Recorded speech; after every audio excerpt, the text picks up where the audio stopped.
Hey, today I'll be showing you the best and worst stratagems to use on the Leviathan's cannons after the recent patch 01.003.004.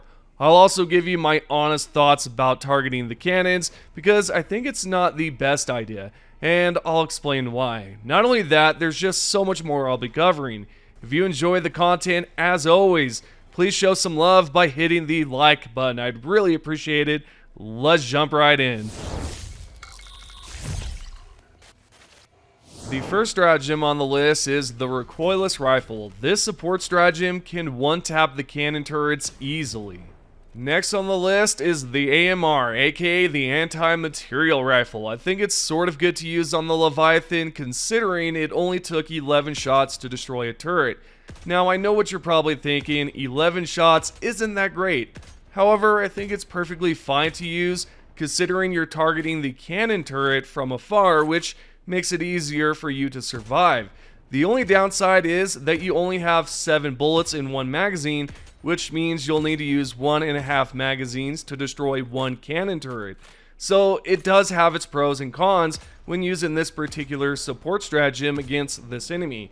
Is it the best weapon? Probably not the best stratagem to use. However, it's exceptionally good in some cases. Speaking of which, one of the best support stratagems to use on the turret is the Railgun, which only takes 3 charged up unsafe shots to destroy one cannon. I like this one a lot since it doesn't require too much time and I can target all cannons decently fast. The Railgun comes with 20 projectiles and there are only 4 turrets on a Leviathan. We know that we can destroy one turret by firing 3 unsafe shots, which means we only have to fire 12 projectiles to destroy all 4 cannons, leaving us with 8 projectiles to use on another Leviathan. So if you think about it and you use a supply backpack, it'll be a breeze to take out the cannons, as well as more Leviathans out there, so definitely worth using. Another fun stratagem to use is the laser cannon. You can use a full magazine to destroy one cannon, or fire the laser cannon until it's just about to overheat, let it cool down as I've done in this video, then fire again until the cannon is gone. The positive thing about the laser cannon is, well, you essentially have unlimited ammo, provided you don't overheat the weapon. It's not the best, but it can get the job done and be an exceptional stratagem to use on the Leviathan cannons. Also, on a side note, the laser cannon's range is not the best, so you'll need to get up close, as I've done in this video, to target those turrets. For some reason, the Scythe and the last 7 Dagger have much better range and can hit targets from miles away. The fifth stratagem is the Commando, which is surprisingly good since you only need to fire 2 rockets at one turret to deal enough damage to blow it up. This stratagem comes with 4 rockets, so you can take out a total of 2 turrets if you aim accurately from far away. Otherwise, it might be slightly difficult given the fact that the turrets are still deadly when you're right underneath them, or at least within their spotlight range. The Commando has a decent cooldown of 120 seconds, or 114 seconds if you have the ship upgrade. Number 6, the Quasar Cannon. It's not bad, it can one-shot turrets, but the problem is, you have to wait a few seconds for the Quasar to cool down. Of course, if you're on a cooler biome, it'll cool down faster, and if you're on a hot biome, it'll take longer. I think it's great to use depending on the biome, since you'll be able to use it often, and it won't take too long to cool down. Coming in at number 7, the Eats, aka the Expendable Anti-Tank Stratagem, can one-shot turrets, and you get 2 Eats when you call it down from the Super Destroyer. You can easily take out 2 turrets, and potentially more because, well, the cooldown for this is pretty fast, I'd say, and when aiming and firing, it hits quickly too. We're now at number 8, the Anti-Tank Emplacement Stratagem. What you'll notice is that if you're not aiming accurately at the turrets, you're going to miss your shots, as I've done. Besides that, if you aim just right, 1 projectile is sufficient and you'll wreck the turret fast. You could take out all 4 turrets, permanently disabling them just by using this one stratagem. Is there a con? Yeah, there is. Since you won't be able to move around, you're kind of a sitting duck, and if the Leviathan is close, it'll quickly target you and neutralize you. Number 9, one of the worst stratagems in my opinion to use on the turrets is the heavy machine gun stratagem. The reason is that it's hard to aim accurately at the turrets from afar, and you have to get somewhat close if you want to destroy a turret. It also consumes a lot of ammo, making it not the best stratagem to use. You only get 2 magazines, so if your aim is bad, you're going to end up wasting a lot of ammo. Moving along, we've got the 10th stratagem to go over, which is the Autocannon. You'll notice in a few seconds that I had to fire a total of 10 shots to dismantle the turret on the Leviathan. I'll admit my aim is poor, or was poor, but in the end, I got the job done. I personally think this stratagem is great to use, and the reason is that you have a lot of ammo to dish out, so even if you miss a shot, you have more chances to fire, and it's not like you're going to run out of ammo quickly, like with the heavy machine gun, for example. The Emancipator, on the other hand, which is the 11th stratagem on the list we're going to discuss, is an okay stratagem for targeting turrets. It only requires 8 shells.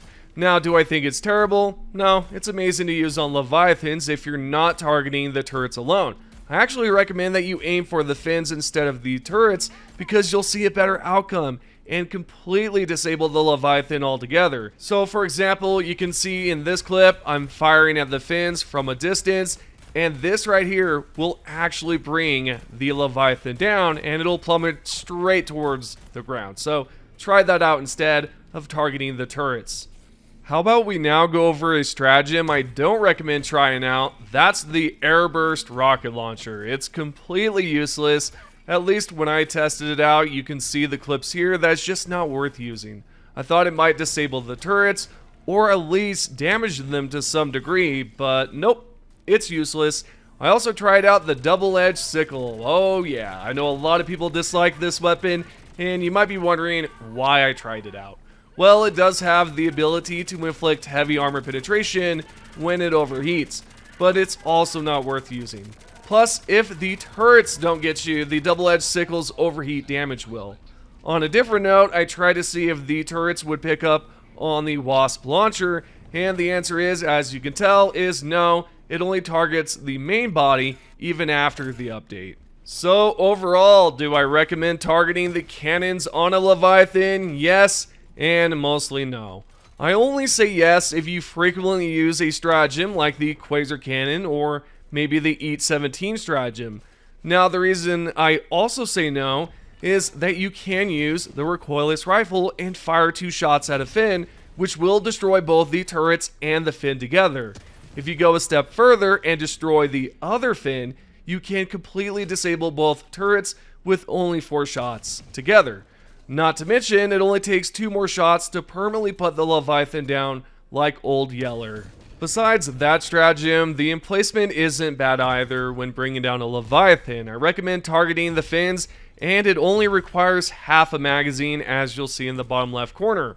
All in all, my thoughts are that the turrets should have lower health. I feel like right now they're a bit too strong and beefed up with so much health and armor together that it just doesn't seem right. I'd highly suggest the devs at least lower it by just a hair and, just make it a little bit weaker. It seems way too crazy at the moment.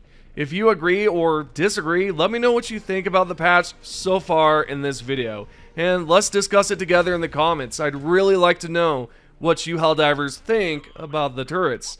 Is it good? Is it bad? Or is it just right? Let me know. Since I brought up the latest patch, I'd like to know, what did you all think about the recent changes? Should they have reduced the ragdoll, or was it just a good idea for them to completely remove it? I've seen some mixed comments about this. When I asked about it in the last video, some of you said that, they probably should have reduced the ragdoll effect and not completely removed it. I've seen some comments where some are really excited about it. I mean, I personally think they should have reduced it. I'm not upset that they removed it by any means, but at the same time, I think, reducing it would have been a better idea given the fact that we can destroy the turrets. Especially if they lower down the health quite significantly, I think it'll make it a lot easier to just deal with the overall ragdoll effects and whatnot. But yeah, let me know what you think about that as well in today's video. Now, before I wrap up today's video, I've got some great news about Helldivers 2. The folks over at Freedom's Alliance are working together with Save the Children organization to raise money to help children who desperately need it. I'll be donating my own money directly to the charity and all that because I don't want to bid on the items. I'd rather donate because I genuinely want to, not because I want a shot at getting a gift. That said, there's absolutely nothing wrong with bidding if you want to, and to pick up one of these cool items, go to the link above and you can bid on some items with the money going to Save the Children.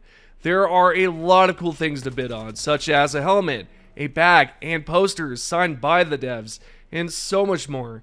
Anyway, I hope you have enjoyed the video so far. If you have, consider tapping the like button, subscribe, and turn on notifications if you haven't already. I appreciate the support a lot, and thank you for watching today's video.